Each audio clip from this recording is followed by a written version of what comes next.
కానీ ఇప్పుడు మీరు చాలా సినిమాలకి సూపర్ హిట్ మూవీస్కి మీరు కొన్నింటికి మాటలు అందించారు, కొన్నింటికి కథలు అందించారు. But back of the screen మీరు చాలా వర్క్ చేశారు. కానీ ఇప్పటి వరకు మీకు మీ శ్రమకి తగ్గ ఏమంటారు గుర్తింపు దక్కలేదు అనేది చాలామంది అనేమాట. సో అలాంటి వాళ్ళకి మీరు ఏం చెప్తారు? గుర్తింపు అని అంటే ఏమనండి, నాకు తెలీదు. నేను అది గుర్తింపు అనేది మనం మనం మనం మనం చేసిన దానికి సరిపడా అంత వచ్చిందనే నేను అనుకుంటున్నానండి. రాలేదని అయితే నేనేం అనుకోవట్లేదు. దాన్ని దాన్ని దాన్ని దాన్ని యూటిలైజ్ చేసుకుంటాం అన్నది నేను చేసుకోలేదు. అంతవరకు అది నా తప్పు. ఇప్పుడు నాకు ఏమాత్రం గుర్తింపు వచ్చినా, ఏమాత్రం ఇప్పుడు ఎవరికైనా ఎంత గుర్తింపు వచ్చినా దాన్ని అది పట్టుకుని వాళ్ళు చూపెడతారు, నేను ఇది అని చెప్పేసి. నాకు అలా చెప్పుకుంటాం ఒకటి ఇష్టం లేదు, అలా అడ్వర్టైజ్ చేసుకుంటాం కానీ, లేకపోతే అది చూపించి వెళ్ళటం కానీ అని. ఇప్పుడు మనం చెప్పే కంటెంట్ అవతలోడికి ఇది చేయాలి కానీ మన తాలూకు పాత అంటే మన తాలూకు ప్రీవియస్ వర్క్ తాలూకు దీంట్లోంచి క్రెడెన్షియల్స్లోంచి అది చూపించుకుని దీన్ని అర్థం చేసుకుంటాం ఏంటి అన్న చిన్న ఇదనమాట. నాకు అది అది ఎప్పటికీ అర్థం అవ్వదు. ఎందుకంటే ఇప్పుడు నీకు నేను చెప్పబోయేది నా పాత గుర్తింపు అంతా తీసేయండి, నేను చెప్పేది నీకు అందులో సెన్స్ నీకు అర్థం అవ్వాలి కదా. అర్థం అయ్యేది నీకు దాన్ని బట్టి అర్థం అవుతుంది అని అంటే అది ఇట్ మేక్స్ నో సెన్స్. అంటే ఎందుకంటే అదేంటిది, ఇది చాలా మీరు చదివి ఉంటారు, మ్యూచువల్ ఫండ్స్ ఇది past performance is not an indicator for future ఇదని చెప్పేసి. అంటే మనం ఇప్పుడు చేస్తున్న పని వర్కౌట్ అవుద్దా లేదా అనేది ఇప్పుడే తెలుస్తుంది. అది నా పాస్ట్ పర్ఫార్మెన్స్ నుంచి ఎలా తెలుస్తుంది? అదొక చిన్న గ్యారంటీ అంతే. అది వస్తుందేమో అన్నటువంటి ఒకనొక చిన్న హోప్ అంతే, విజువల్ థింకింగ్. అది అలాగే రావాలని లేకపోతే అంతే సక్సెస్ అవుద్దని ఎలా చెప్పగలం? ఇప్పుడు మనం చేస్తుంది, నేను ఇంతకుముందు ఇడ్లీ బాగా చేశాను కాబట్టి ఇప్పుడు పూరి కూడా అంతేలాగా వస్తుందని ఎలా అనుకోగలరు? నేను ఒక వంటగాడిని అని చెప్పేసి మాత్రమే చెప్పగలుగుతాను. ఇప్పుడు నేను వండేది పూరి, నువ్వు ఇడ్లీ అంత నీ పాత ఎంత ఇడ్లీ ఎంత సక్సెస్ అయిందో ఈ పూరి కూడా అంత సక్సెస్ అవుద్ది అంటే ఎలా చెప్పగలుగుతాను? నేను చెప్పలేను. నేను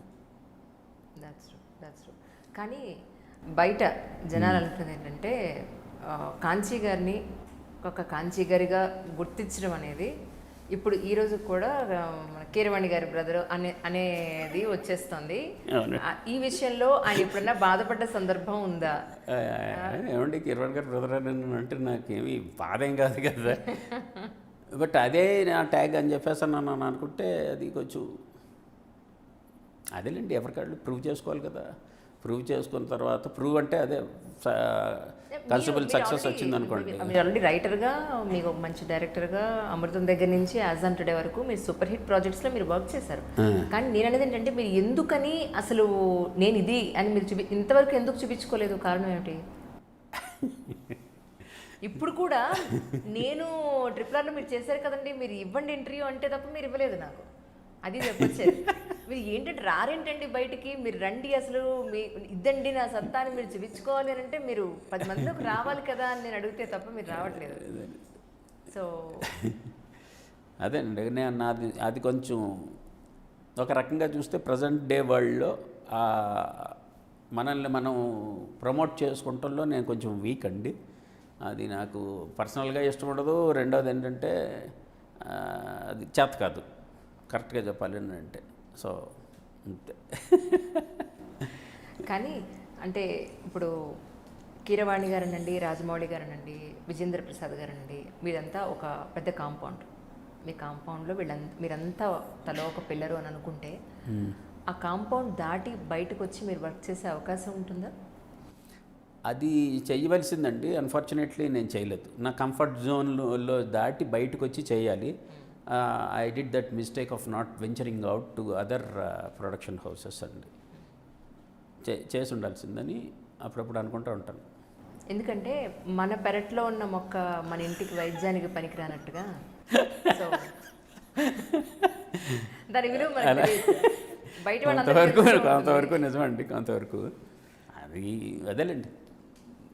బయటికి వెళ్ళాలి అంటే వీలున్నంత కాంటాక్ట్స్ పెట్టుకోవాలి కూడానండి. కొంత పెట్టుకోలేదు, అది బయట వాళ్ళతో కాంటాక్ట్స్ పెట్టుకోలేదు.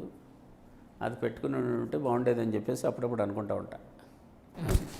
అంటే ఇప్పుడు కమింగ్ డేస్లో మీరు సొంతగా ఒక కథ రాయాలన్నా, లేదా పూర్తి స్థాయిలో సింగిల్ కార్డ్లో మీ డైలాగ్స్ మీరంతటా మీరు రాయాలన్నా మీకు ఒకరి సపోర్ట్ అవసరం ఉందా? యాక్చువల్గా లేదండి. అది నేనే చేసుకోగలను. నేను ఇప్పుడు ఏదో ఒక కథ రాశాను అని అంటే ఫ్రమ్ స్టార్టింగ్ టు ఫినిషింగ్ నేను మొత్తం అంతా ఒక రాసేస్తాను. First thing what I do is నాకు ఒక ఐడియా వచ్చిందంటే నేను పెన్ను పేపర్ తీసుకుని దాన్ని రాయటం మొదలు పెడతానండి. రాసి అది బైండ్ చేసి పెట్టేస్తా, ఒక స్క్రిప్ట్గా పక్కన పెడతాను. దాన్నే చెప్తాను, దానికి సినాప్సిస్లో ఇస్తాను, నచ్చిందని అని అనుకోండి చెప్పు. రెండోది ఇంకోటి ఏంటంటే అండి, ఒక మేజర్ ఇది కథ చెప్పమంటారు. కథ చెప్పచ్చు. కథ అనేది చదువుకోవాలని నా ఫీలింగ్ అండి.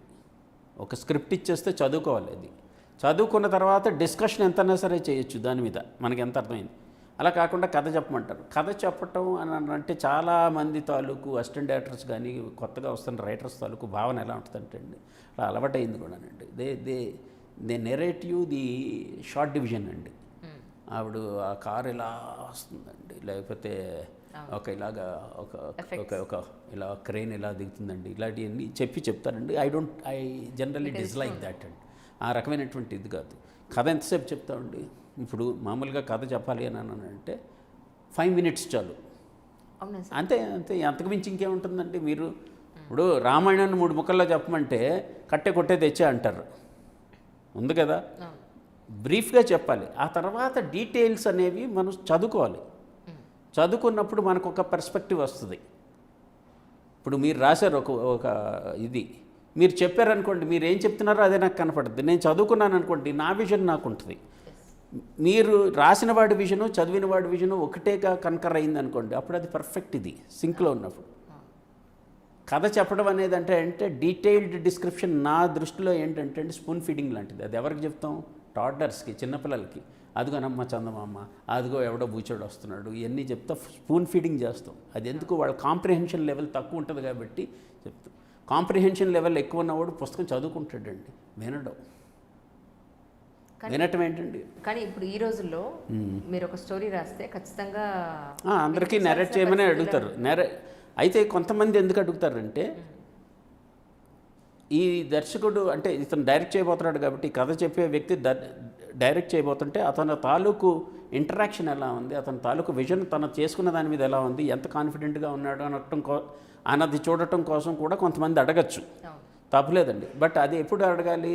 వాళ్ళు చదివేసిన తర్వాత వాళ్ళు చదివేసిందని అతను ఎలా చెప్తున్నాడు అన్న దానికోసం అడగాలి. అలా ఉండదండి. అది ఒకటి బద్ధకం అవ్వచ్చు చాలామందికి. కొంతమంది ఆర్టిస్టులు అలా ఉండరండి. కొంతమంది హీరోలు కానీ హీరోయిన్స్ కానీ అందరూ కూడా చదువుతారు. నేను అది ఎక్కువ హిందీలో చూశాను. వాళ్ళు వినటం అన్నది చాలా తక్కువ అండి. మీరు బ్రీఫ్గా ఇంటరాక్ట్ అవుతారు. ఇంటరాక్ట్ అయిన తర్వాత then they will ask for script. మీ దగ్గర బాగుంటుందండి అని అడుగుతారు. ఏముంది మీ దగ్గర?